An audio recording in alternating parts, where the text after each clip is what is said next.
네, 이번 시간은 대한민국의 부동산 흐름을 짚어드리는 마켓 트렌드 시간입니다. 오늘도 소라영 아나운서와 함께합니다. 어서 오세요. 안녕하세요. 오늘도 굉장히 흥미로운 부동산 이슈 준비해 주셨는데요.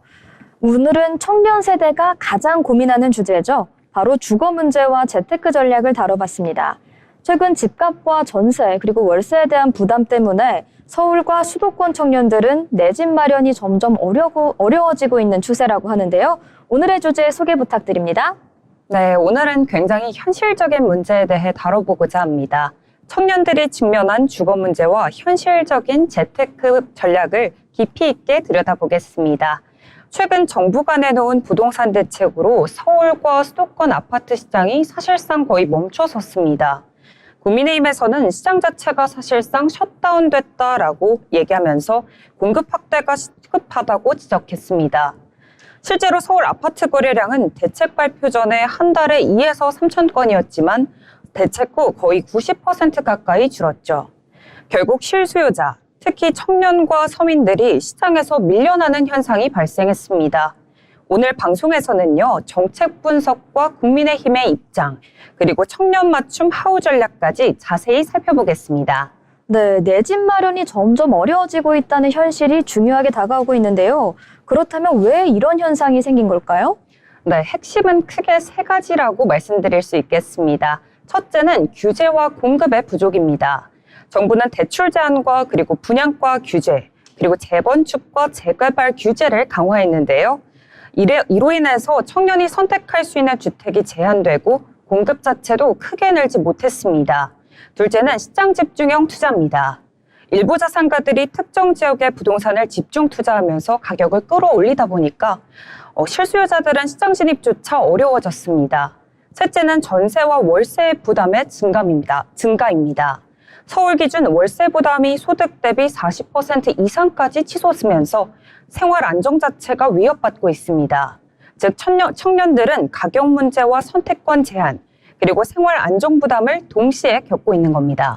그렇다면 이러한 사안에 대해서 정당에서는 어떻게 바라보고 있을까요? 네, 국민의힘은 이번 정책이 완전히 실패한 전략이다라고 이야기를 하고 있는데요.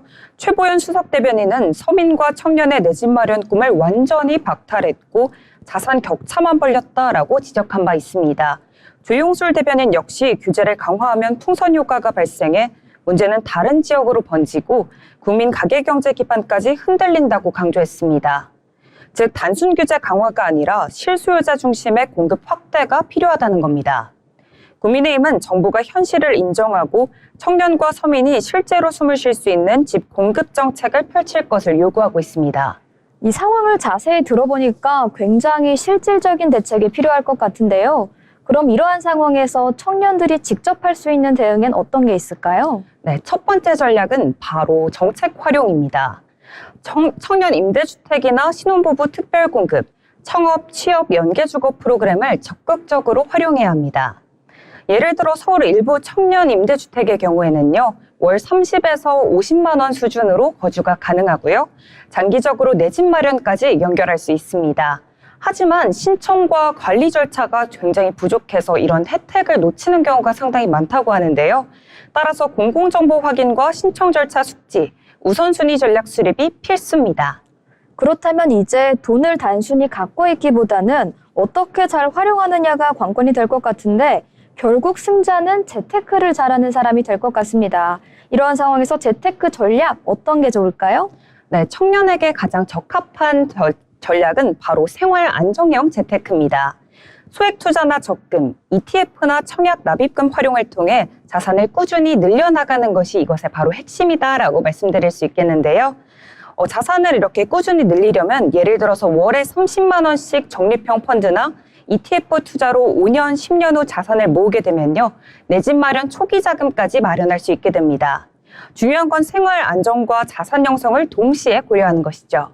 무리한 대출이나 단기 투기보다 장기적인 계획과 이렇게 안정적인 투자 포트폴리오가 필수적입니다. 말 그대로 장기적인 계획 그리고 안정적인 포트폴리오를 구성하는 게 핵심적인 것 같습니다. 그런데 이게 말만 들어서는 감이 잘 오지 않는데 투자 전략은 어떻게 짜야 할까요? 네, 투자 전략의 핵심은요, 바로 여기에 있습니다. 바로 실거주와 투자의 균형입니다. 중소형 아파트나 개발 호재 지역은요, 임대 수익과 장기 가치 상승 가능성이 굉장히 높습니다. 하지만 청년들은 교통과 편의, 그리고 주변 학군과 생활 인프라도 고려해야 하는데요. 즉 단순 순이익보다는요, 실제 거주 가능성과 장기 자산 가치를 동시에 평가해야 한다는 겁니다. 서울 외곽이나 수도권 일부 신도시, GTX 개발 지역 등이 좋은 사례다라고 말씀드릴 수 있겠습니다. 실거주용으로 살면서 동시에 투자 효과도 얻을 수 있는 전략이 바로 핵심인 거죠. 마치 지난 시간에 저희가 다뤘었던 홈의 실력이나 광교나 판도 신도식의 실거주용과 동시에 투자라는 두 마리 토끼를 동시에 잡을 수 있을 것 같다 이런 생각이 드는데요. 그렇다면 금융 설계는 어떤 방식이 좋을까요? 네, 네 번째 전략은요, 바로 청년 맞춤 금융 설계입니다. 대출과 적금, 그리고 청약과 투자 포트폴리오를 종합 관리하고요. 월세와 생활비, 저축 계획을 체계적으로 세워야 합니다. 예를 들어 월세와 생활비를 절약해 청약 납입금을 최대화하고요. 소액 투자로 장기 자산을 형성하는 방식입니다. 작은 절약과 계획이 결국 내 집 마련 가능성을 크게 높여줍니다. 작은 절약과 계획, 굉장히 중요한 포인트를 짚어주셨습니다. 그런데 말만 들어서는 아직 조금 추상적으로 느껴지는데 혹시 관련돼서 구체적 사례를 볼 수 있을까요? 네, 대표적인 예시가 있죠. 바로 서울 외곽에 위치한 신축 아파트가 있습니다. 서울 외곽 신축 아파트는요, 가격이 상대적으로 낮은데요. 그런데 또 교통 편의성과 생활 인프라는 또 상당히 좋은 편에 속합니다. 상당히 안정적이죠. 예를 들어 경기 남부와 서울 경계 지역에 있는 신축 아파트는 월세 대비 장기 투자 가치가 높아서 청년들에게 굉장히 적합합니다.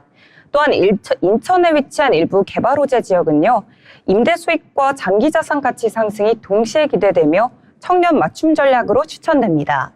단 지역을 선택할 때는요, 생활 편의와 교통, 그리고 학군까지 반드시 꼭 고려하셔야 됩니다. 굉장히 중요한 재테크 전략 포인트 짚어주신 것 같습니다. 시청자 여러분도 방금 얘기한 내용에 집중해 보시면 좋을 것 같은데요. 그럼 말씀해 주신 전략을 한 번에 정리하자면 어떻게 될까요? 네, 청년 맞춤 전략은 크게 세 가지다라고 정리해 볼 수 있겠습니다. 첫 번째는 정책 활용이고요. 두 번째는 재테크 전략, 세 번째는 투자와 실거주 사이의 균형입니다. 이 세 가지를 유기적으로 연결하게 되면 청년들은 내 집 마련과 자산 형성을 동시에 도달할 수 있게 됩니다. 아무래도 요즘 화두로 오르고 있는 내 집 마련이라는 주제, 아직은 조금 실현이 어렵지만 관련된 이슈를 다뤄보니 정말 흥미로웠던 것 같습니다.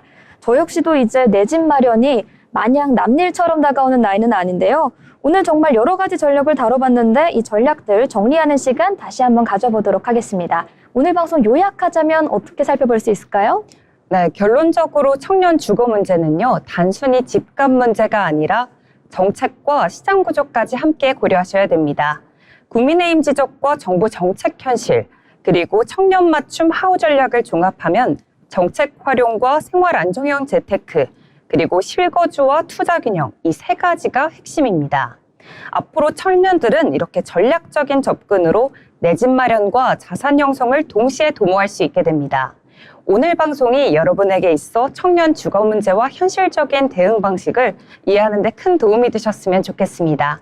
네, 오늘도 이렇게 소라영 아나운서와 함께 청년의 부동산 형실 그리고 효과적인 재테크 방식에 대해서 알아봤는데요.